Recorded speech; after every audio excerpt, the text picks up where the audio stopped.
Marcus Chen floated in the cold darkness of space, staring at something that should not exist. The ship hung before him like a sleeping dragon. It was massive, 3 kilometers from bow to stern, its black hull covered in strange symbols that seemed to glow with a faint purple light. The Eternal Dominion. A Korthian dreadnought. The kind of ship that existed only in legends and warnings. "You're insane, Marcus," his co-pilot Rella said through the radio. She was a Telvanni. With 4 arms and excellent sense. Nobody boards a Korthian ship. Nobody survives boarding a Korthian ship. Marcus checked his pressure suit one more time.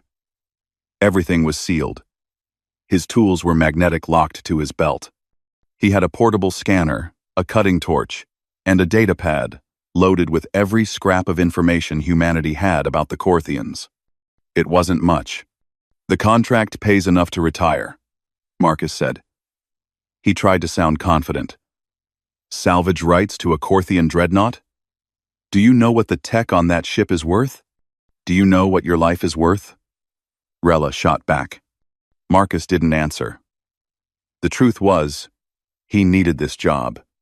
He was tired of scraping together credits on salvage runs, tired of working for corporations that treated engineers like disposable parts. This was his chance. One big score.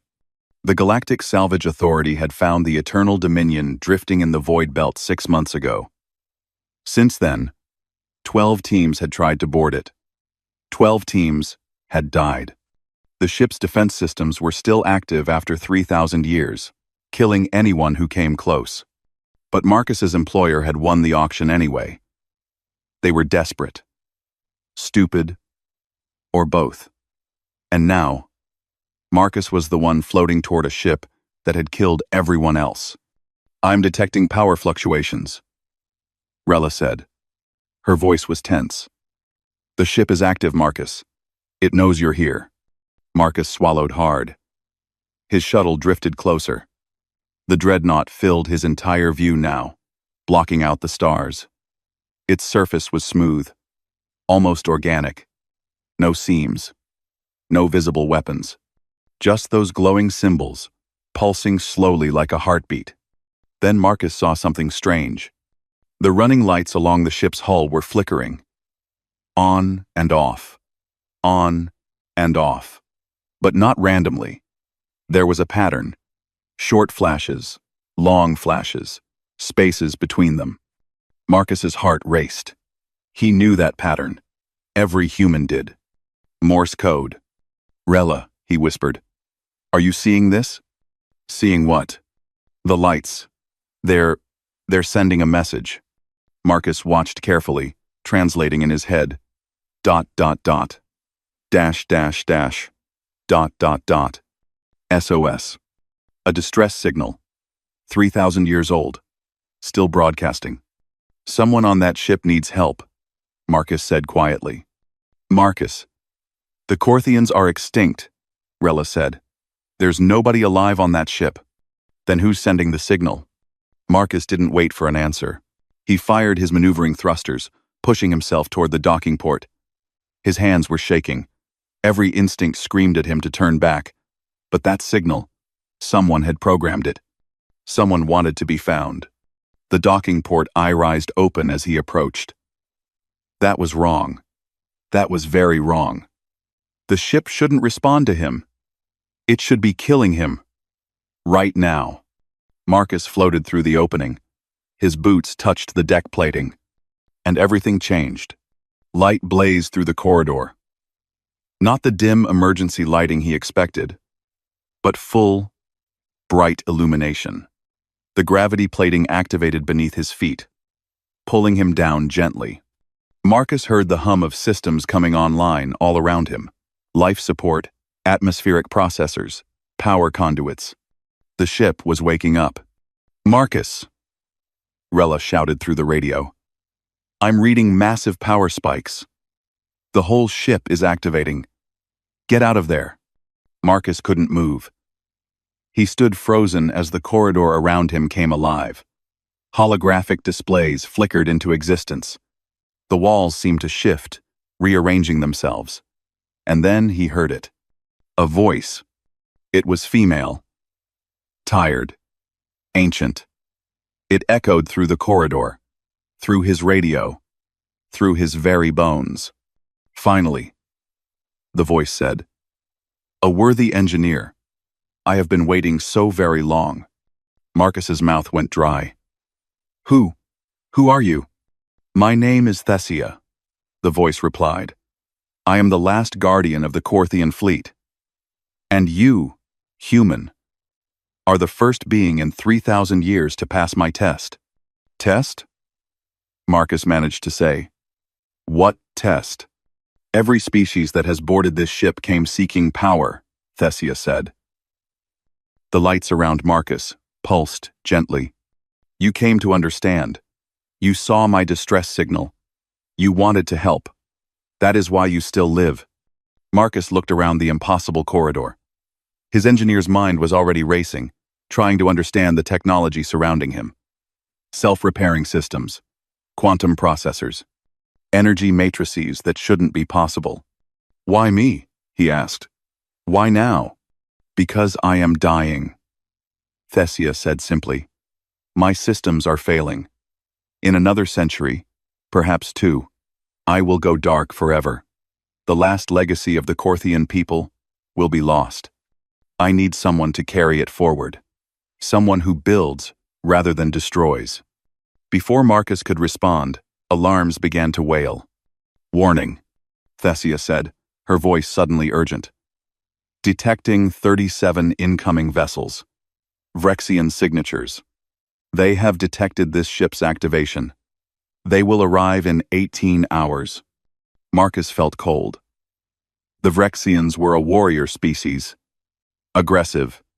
Expansionist. If they got their hands on a Corthian dreadnought.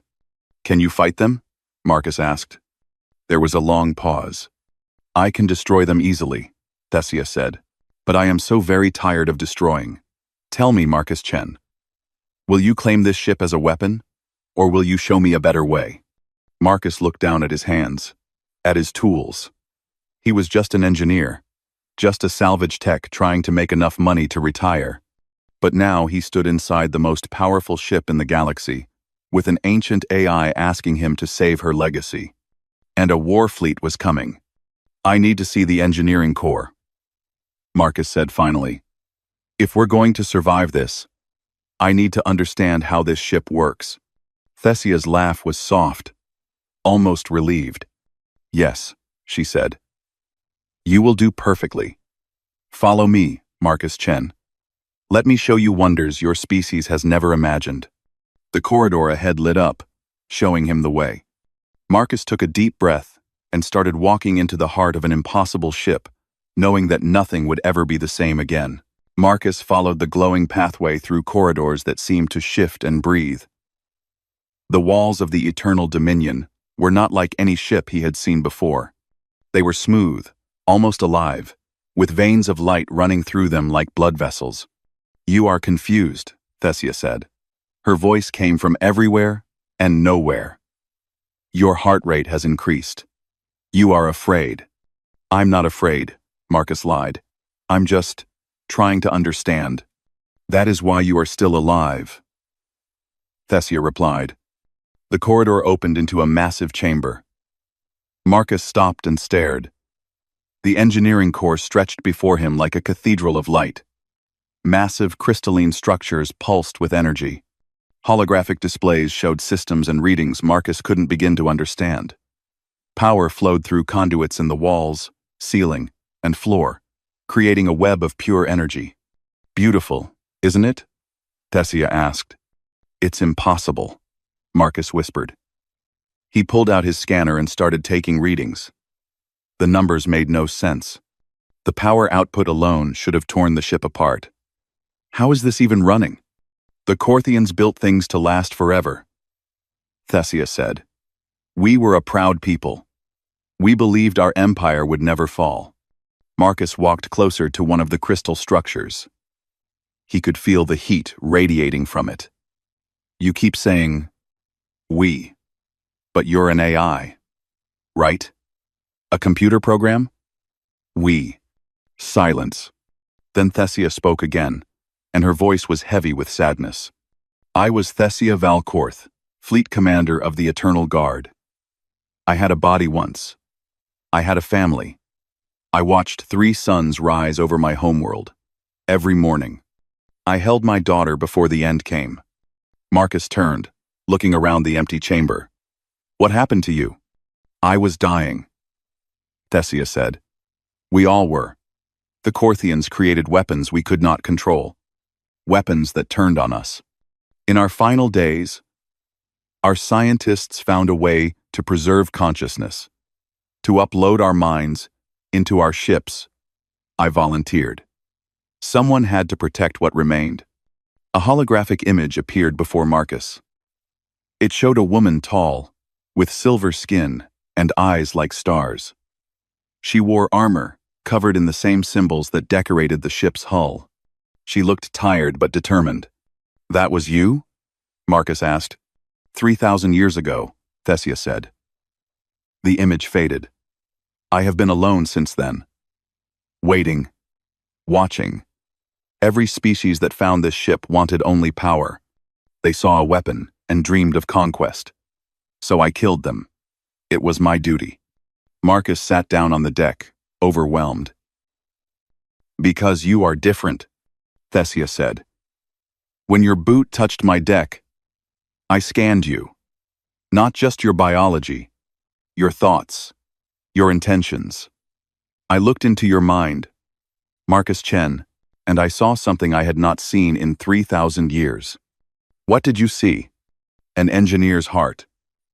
Thesia said softly. You do not look at something and ask, how can I use this? You ask, how does this work? You want to understand, to build, to fix.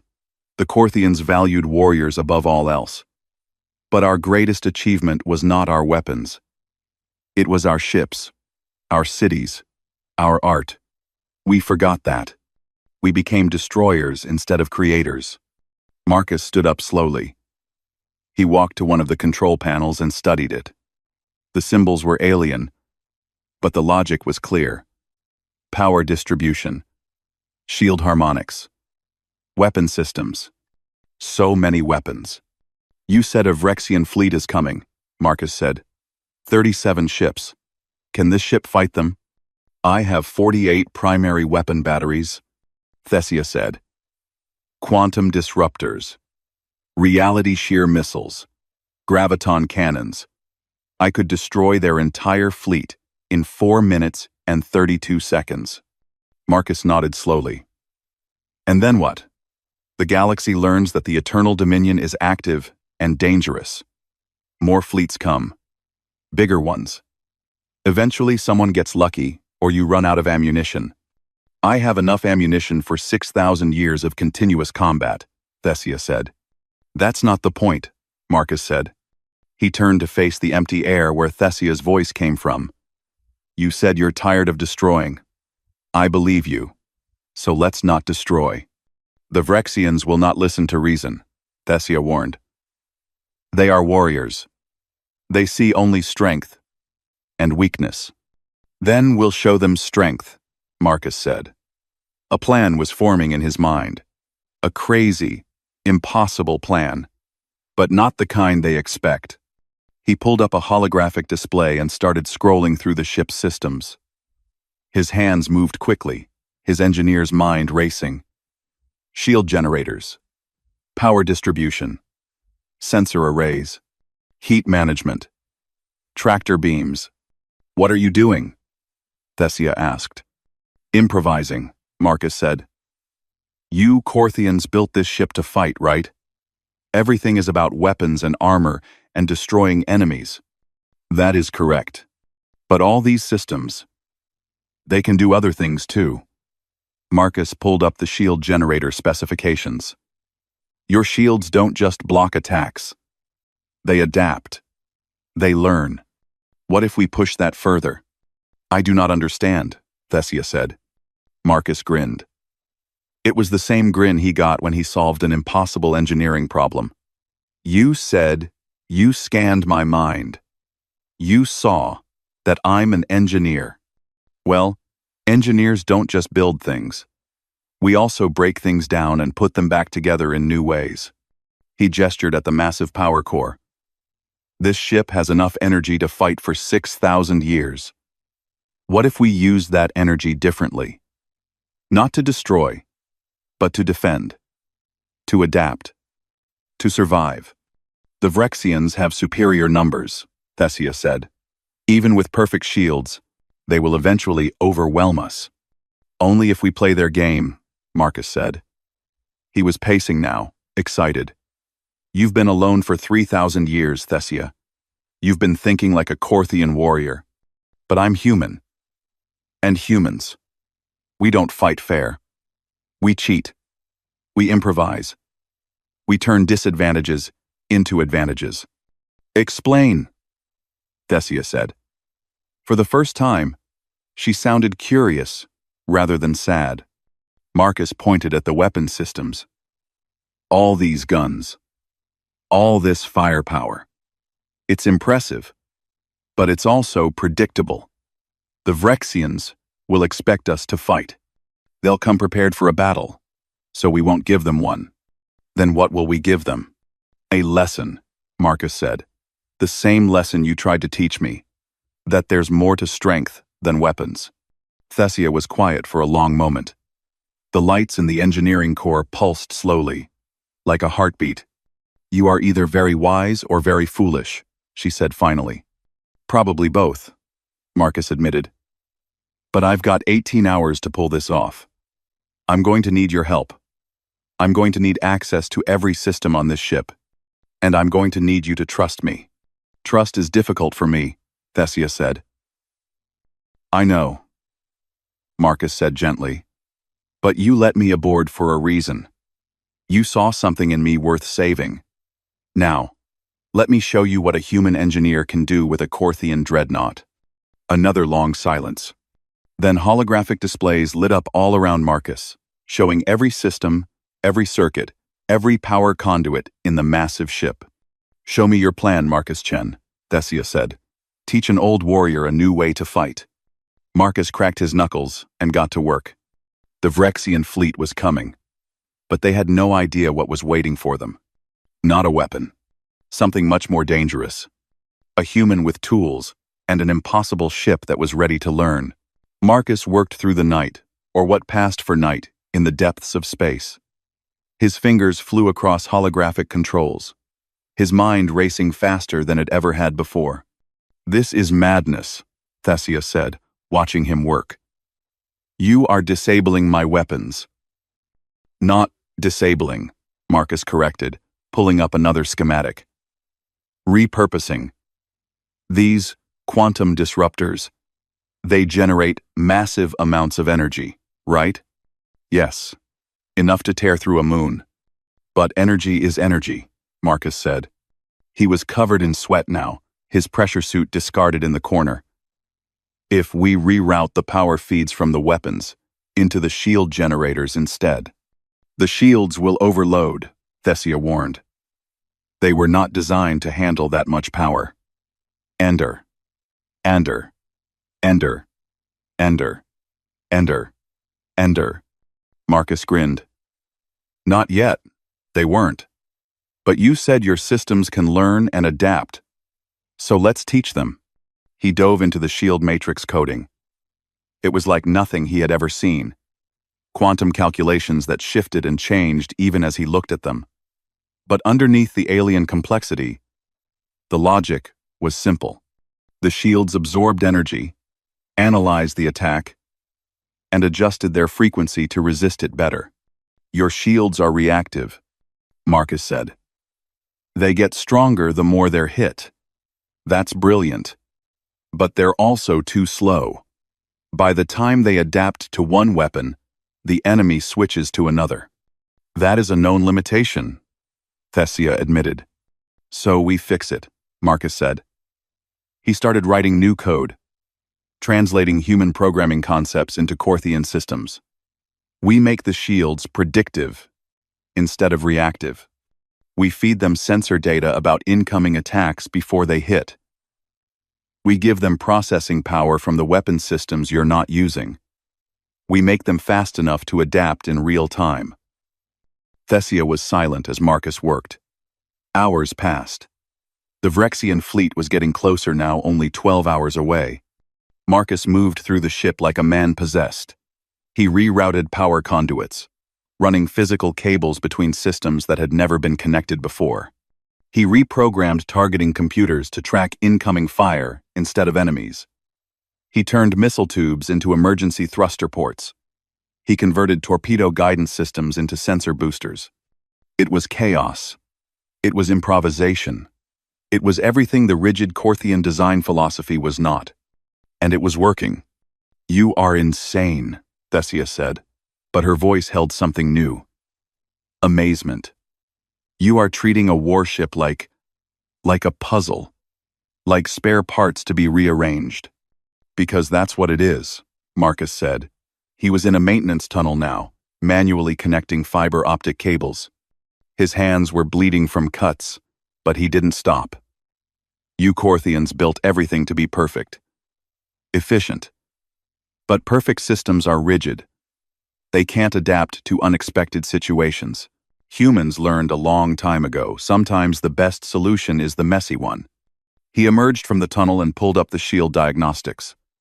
The numbers were better now, much better. The shields could adapt in milliseconds instead of seconds. They could handle 3 times the power load he had calculated. But it wasn't enough. "The Vrexians will still overwhelm us with numbers," Thessia said, reading his thoughts. "Even with perfect shields, we cannot survive a sustained bombardment from 37 ships." "You're right," Marcus agreed. He wiped sweat from his forehead. "So we don't let them bombard us. We make them think they're winning." He pulled up the ship's external sensors and started working on something new. Something crazy. "What are you doing now?" Thessia asked. "Building a lie," Marcus said. "The Vrexians are expecting a Corthian ship, right? A powerful, dangerous, aggressive ship. So that's what we'll show them." At first, he rerouted excess heat from the reactor core to the external hull plating. Normally, heat was vented into space through carefully controlled systems. But Marcus was dumping it all at once, creating massive thermal blooms. "You are making the ship appear damaged," Thessia realized. "As if the reactor is failing." "Exactly," Marcus said. "And while I'm at it," he accessed the communication systems and began uploading every technical schematic, every system readout, every specification of the Eternal Dominion into a data package. "I'm going to give them exactly what they want." "You cannot be serious," Thessia said. "You are going to give them our technical data?" "All of it," Marcus confirmed. "Every weapon spec, every shield frequency, every power signature, gigabytes of information. More than their computers can process." Understanding dawned in Thessia's voice. "You are going to overwhelm their analysis systems. While they're busy trying to analyze all that data, trying to find our weaknesses, our shields will be analyzing them," Marcus said. "Every weapon they have, every attack pattern. By the time they actually open fire, we'll already know exactly how to stop them." 6 hours until the Vrexians arrived. Marcus built decoy drones from cargo containers, filling them with sensors and transmitters. He programmed them to mimic the Eternal Dominion's power signature, creating false targets. He rigged old communication arrays to broadcast jamming signals on every frequency the Vrexians used. 3 hours. The ship's systems were ready. The shields were online, their adaptation algorithms running perfectly. The sensor net was active, watching the approaching fleet. Marcus had turned a warship into the most sophisticated defensive platform in the galaxy. And he had done it with spare parts, improvisation, and stubbornness. "They are here," Thessia announced. Marcus pulled up the tactical display. 37 Vrexian warships dropped out of faster-than-light travel at the edge of the system. They were massive, each one the size of a city. Their hulls bristled with weapons. Against them, the Eternal Dominion hung alone in space, trailing heat like a wounded animal. Receiving transmission, Thesia said. A Vrexian face appeared on the holographic display. He had dark red skin, 4 eyes, and teeth like knives. His armor was covered in battle scars. Attention, unknown vessel, the Vrexian commander said.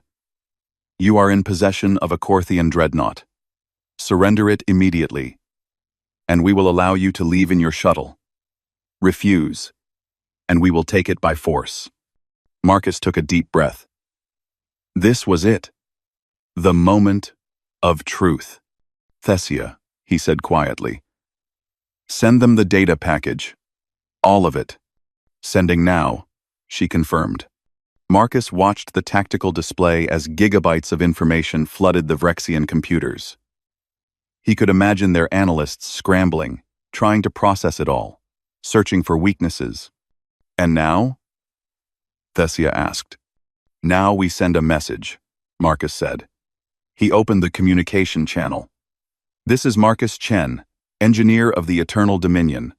Your data package contains complete schematics of this vessel. Study them carefully. He closed the channel. The Vrexian commander stared at the screen for a moment, confused. Then he smiled, showing all those knife-like teeth. All ships, the commander ordered. Maximum firepower. Destroy them. 37 warships opened fire at once. The space around the Eternal Dominion lit up with weapons, fire plasma torpedoes, kinetic slugs, energy beams, gravity missiles, enough firepower to crack a planet. Marcus watched the shields come alive. Analyzing, adapting, learning. And he smiled. Let's see what you've got, he whispered. The real test was beginning. The first salvo hit like a hammer. Plasma torpedoes slammed into the Eternal Dominion's shields, exploding in brilliant flashes of superheated gas.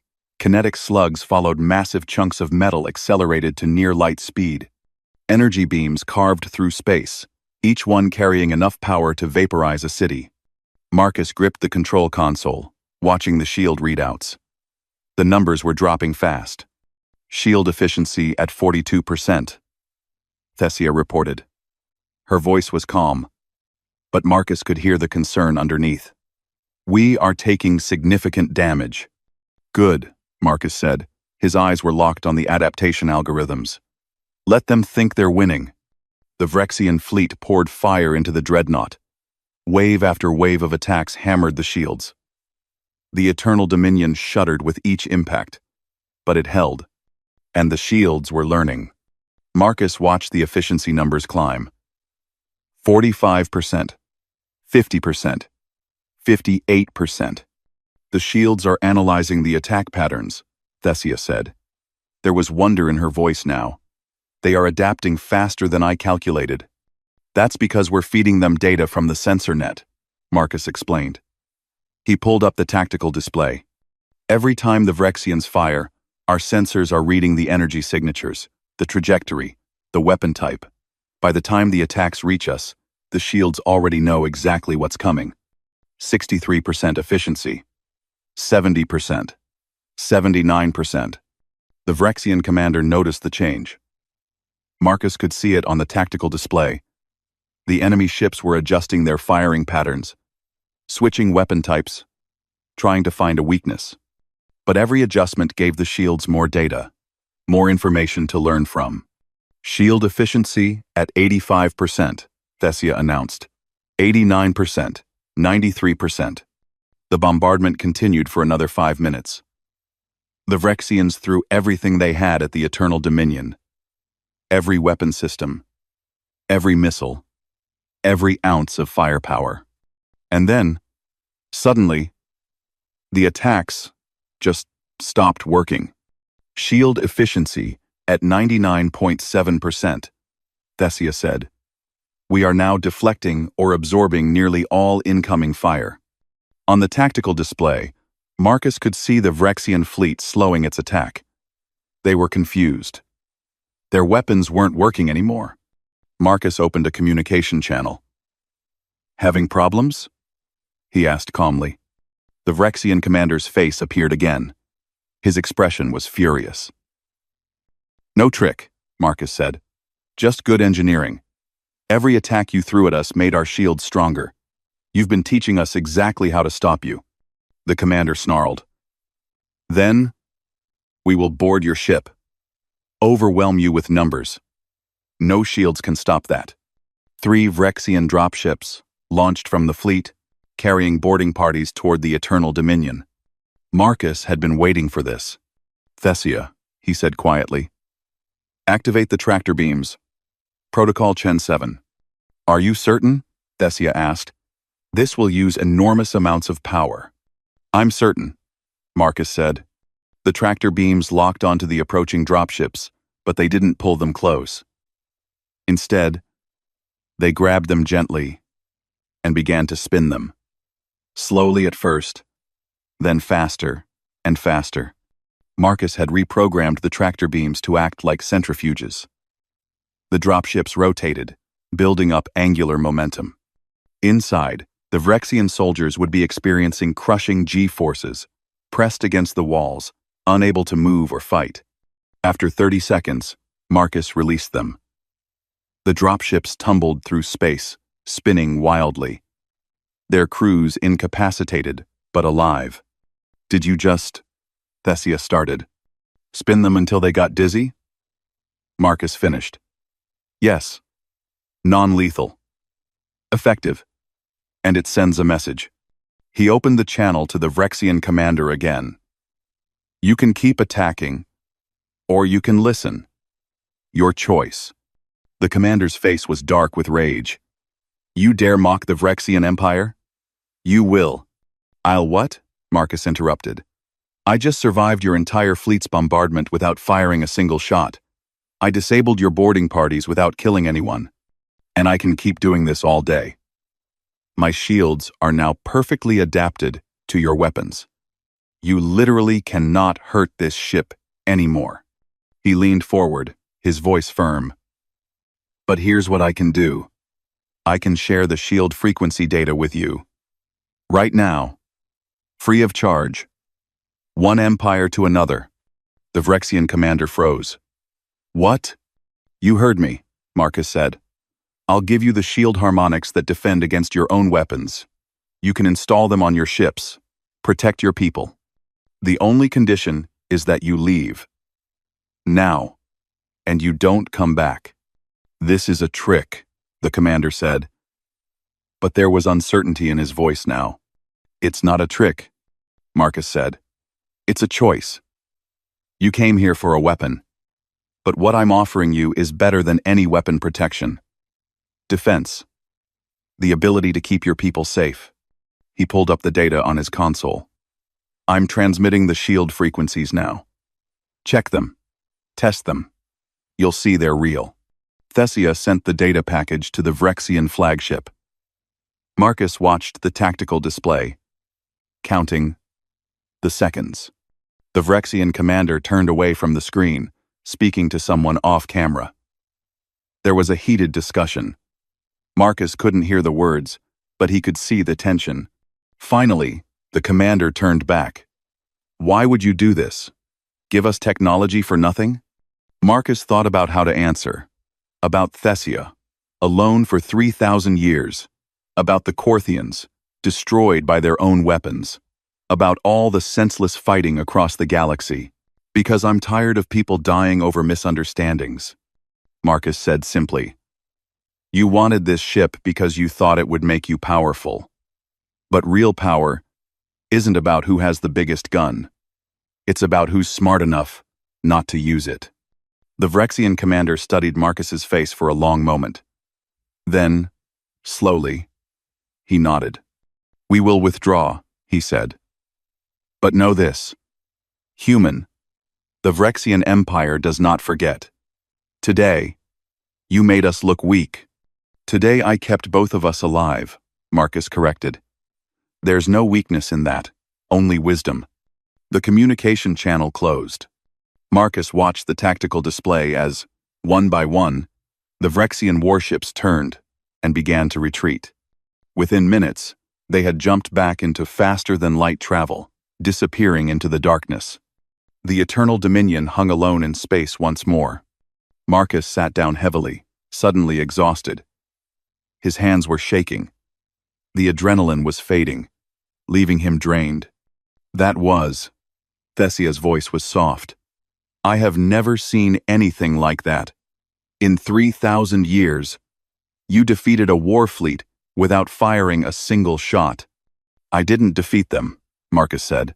I just showed them a different option. The Corthians would never have done what you did. Thessia said.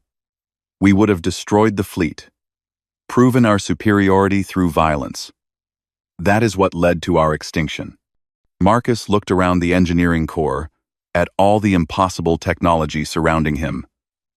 You asked me if I would claim this ship as a weapon or as a legacy. I think I just answered that question. You did. Thessia agreed. And now the galaxy will know. A human claimed the eternal dominion. A human defeated the Vrexian fleet. They will come, Marcus. Governments, warlords, everyone who wants this power. Marcus stood up slowly. His body ached, but his mind was clear.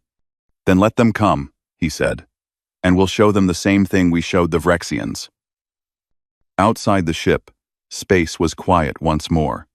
But Marcus knew the real work was just beginning. News traveled fast across the galaxy. Within 3 days, every major government knew the story. A human engineer had claimed the eternal dominion. A human had defeated the Vrexian fleet, without bloodshed. A human now controlled the most powerful ship in known space.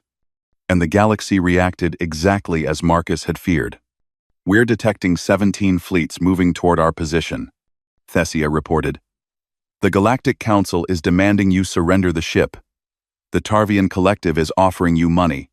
The hegemony is threatening war.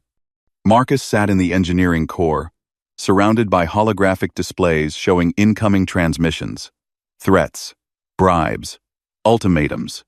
Everyone wanted the eternal dominion. What will you do? Thessia asked.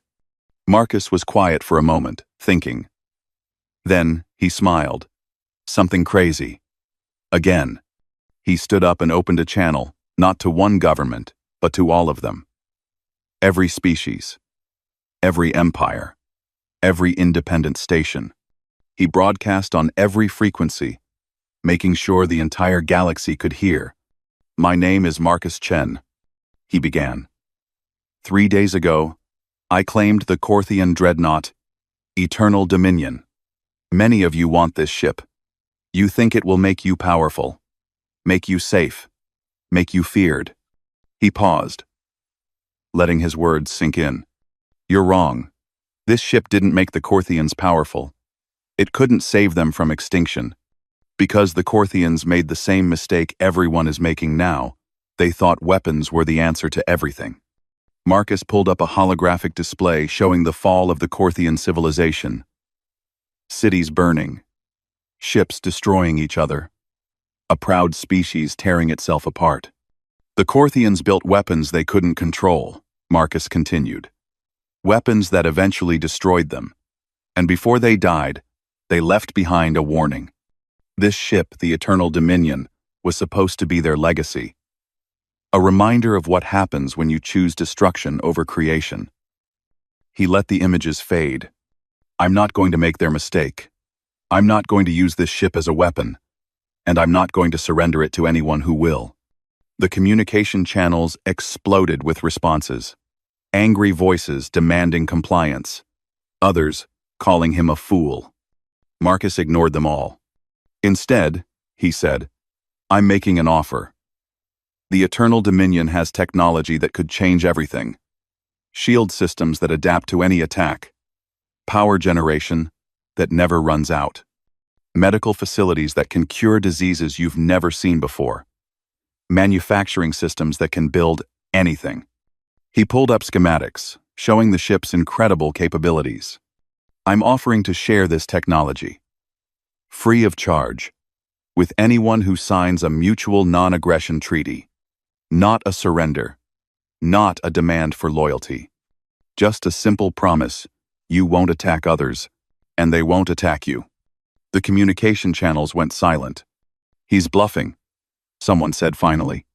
"No one gives away power for free." "I'm not giving away power," Marcus said. "I'm giving away protection. There's a difference. The Eternal Dominion is now a mobile shipyard, a university, a hospital. Any species that wants to learn, that wants to build instead of destroy, is welcome here." He looked directly into the camera. "And to prove I'm serious, I'm opening the ship's historical database to public review. Right now, every species can see exactly what happened to the Corthians. Learn from their mistakes. Decide for yourselves if weapons and conquest are worth the price they paid." Marcus transmitted the data. Terabytes of information. The complete history of the Corthian civilization. Their triumphs. Their failures. Their final days. The galaxy went quiet again, processing what they were seeing. Then, slowly, responses began to come in. Not all of them. Not even most of them. But enough. A small independent colony on the edge of known space was the first to accept. Then, a merchant guild. Then, a peaceful research station. Within hours, 12 different groups had signed the treaty. The major governments were furious. "You are undermining galactic security," the Galactic Council representative said. "You cannot just give away advanced technology to anyone who asks." "Watch me," Marcus replied calmly. Over the following weeks, the Eternal Dominion became something unprecedented. Marcus taught alien engineers his improvisation techniques, showing them how to adapt Corthian technology for peaceful purposes. Thessia opened medical bays that had been sealed for 3,000 years, healing injuries that were thought incurable. Species that had been enemies for centuries found themselves working side by side in the ship's workshops, learning together. Not everyone was happy. The warmongers, the empire builders, those who saw peace as weakness. They sent assassins, saboteurs, spies. Marcus stopped them all, not with violence, but with the same creativity he had used against the Vrexians. He turned weapon systems into security scanners. He used tractor beams to gently escort hostile ships away. He built defenses that protected without killing. And slowly, reluctantly, even the major governments began to pay attention. 3 months after Marcus claimed the ship, the Galactic Council summoned him to their station. He went, leaving Thessia in control of the Eternal Dominion. The council chambers were filled with representatives from hundreds of species, all of them staring at the human who had changed everything. "You have destabilized the galaxy," the council leader said. She was a Telvanni, ancient and wise. "The balance of power is shifting. Smaller species are gaining technology they were never meant to have." "Good," Marcus said simply. "Maybe it's time the balance shifted." "You do not understand what you are doing," another representative argued. "You are creating chaos." "No," Marcus said.